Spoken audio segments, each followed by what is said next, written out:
এত সুন্দর স্ত্রী থাকতে পরস্ত্রীর সঙ্গে এভাবে রিসর্টে রাত কাটানো। আই এম ভেরি সরি যে আপনাকে এরকম একটা সিচুয়েশন ফেস করতে হচ্ছে। তবে আপনাদের দুজনের জন্যই খারাপ লাগছে, বুঝলেন? সূর্য কার সাথে ছিল? ও তোমার সাথে ছিল না? সবটা তোমাকে বুঝিয়ে বলছি। তুমি প্লিজ বসো please. Am I missing out on something? ইনি হলেন জয়া সিনহা, ইনি ছিলেন আপনার বরের সাথে। কি করছোটা কি? তুমি আসতে চালাও, অ্যাক্সিডেন্ট হবে তো।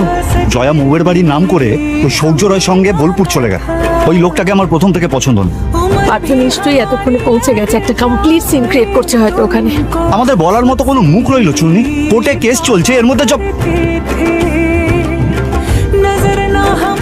বাবা, কি ব্যাপার অজয়? সে কখন অফিস থেকে ফোন করেছি, তো রাত কাভার করে এলে? এরা কারা? এ ওর দাদা আর বৌদি। আমি ডেকেছি। বসুন বসুন। দুজন তার মানে রাত্রেবেলা রেস্টুরেন্টে গেলেন না, ঘরে খাবার আনিয়ে নিলেন, তাই এক ঘরে দুজনের খাবার। উনি কখন বেরোলেন? সন্ধে